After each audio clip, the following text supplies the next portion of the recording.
dito na naman na-exercise yung kagandahan ng boses natin mga ka-colors at nakakapaglangoy na tayo ng malaya ang sirena na kabayo pa. At etong mga handaan nila, now na! At eto nga.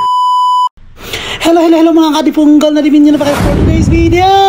O diba, parang nasa Boracay lang tayo. Go, go, go! At dahil dyan, nandito tayo for today's video sa isang Esteraha bahay na nirerentahan. Go! Yes mga ka-colors, dito sa Saudi Arabia, usong-uso yung mga bahay na pinapaupahan overnight o kung ilang araw. At sa mga bahay na pinapaupahan nila, isang exclusive yan. May sariling pinto, may sariling ganto garden, tas may mga pwestuhan, then may mga kwarto, may dalawang kwarto, tapos ang lalaki ng mga higaan, may CR, may jacuzzi, at ang pinakamaganda sa kanilang lahat, meron na siyang kasamang swimming pool. Yes, infinity pool para mag-party-party. Kadalasan nirerentahan to ng mga Pilipino dahil dito pwede kang mag-enjoy talaga ng bonggang-bongga kasi kadalasan naman malayo sa kapitbahay at kahit paano pwedeng mag-video. Okay, kagaya neto, go!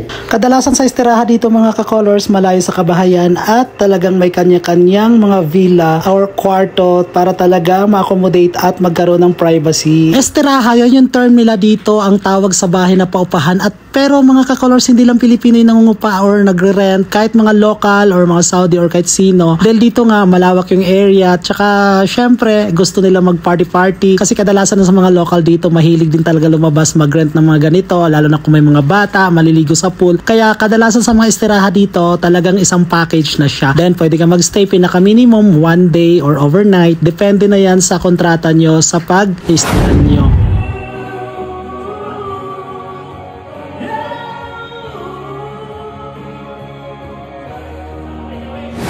Dahil sobra nating na-miss ang ganitong eksena, kaya tinodo na natin at talagang pinaninigan natin yung video. Okay, kahit na maus tayo, go, go, go lang. Kasi nga nag-enjoy tayo for today's vlog dahil matagal na tayo hindi nakapag-video. Okay, ganon.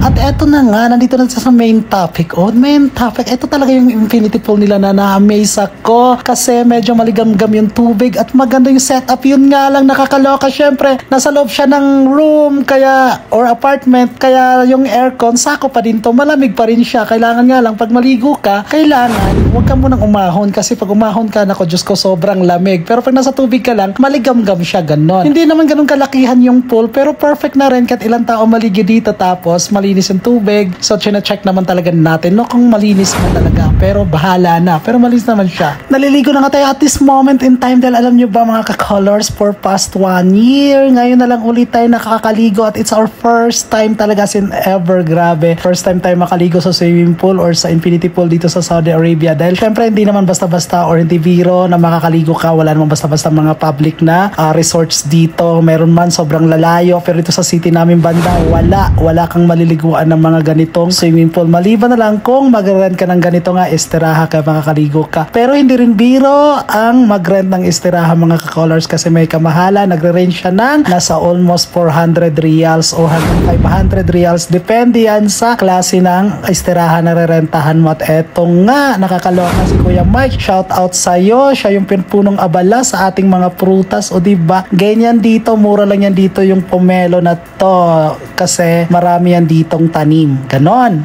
Speaking of Kuya Mike, matagal na rin siya dito sa Saudi Arabia. Galing siya ng Jeddah, din na-transfer siya dito sa Abha. Napunta siya dito sa Kamis at eto nga. Pero every year naman daw nauwi talaga siya ng Pilipinas. Shout out pala sa family niya dyan sa Laguna. Dahil taga Laguna si Sir Mike or si Kuya Mike. At eto yung mga panulak natin at bonggang-bongga mga pagkain. O diba? At ayun yung mga iban pa nating mga kasamahan. Lahat naman talaga dito ay Pilipino. Kaya nakakatuwa lang. Ito lang yung pinaka-infinity pool naman nila na talaga naman nakakaloka. Go! Dito tinatry ko nga mga ka-colors yung binili kong GoPro na underwater. Yun nga lang medyo madilim siya, pagpasensyahan yun na. Pero effective naman talaga dahil underwater, wala namang nangyayari. Talagang sinubukan ko siya for mga 30 minutes na binabad sa ilalim ng tubig. So far, walang leak at wala namang nabago. At wala rin ako nakikitang mga pawis-pawis sa loob. So ibig sabihin talagang proven talaga yung GoPro na nabili natin na pwede siya sa underwater. Gusto ko i-try next time na lang sa dagat siguro pag may pagkakataon na makapagdagat kami. At ito pala yung pinaka bedroom nila. Grabe. Ito yung isang room na grabe ang laki ng bed. King size talaga. May sariling CR na talagang pang maramihang pwede matulog tabi-tabi nga lang. Pero sa isang room naman ay bongga din naman at andito na rin merong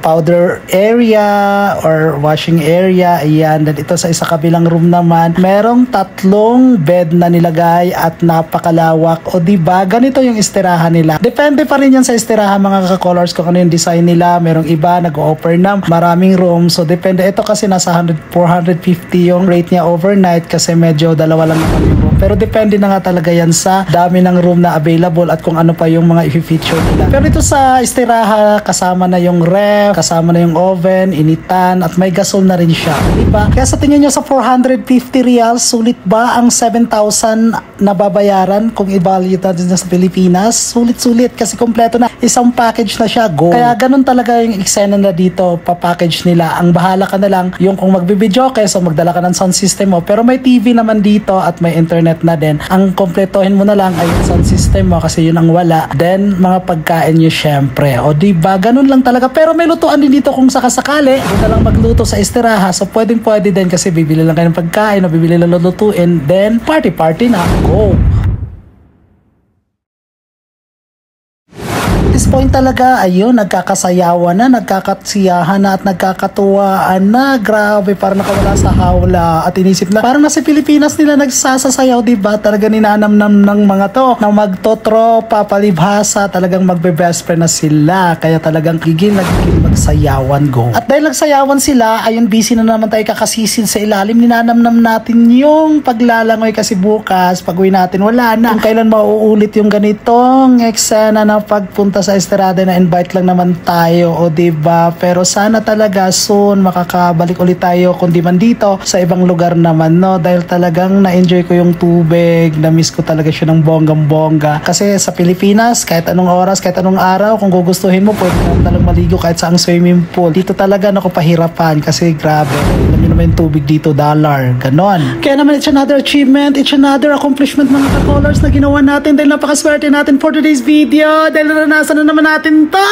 Grabe na to. Kaya mga ka-colors, huwag niyo kong iwan. Wag bukas ngayon. Samahan niyo ako lagi. Hindi bukas, hindi mamaya, kundi now na. Love ya.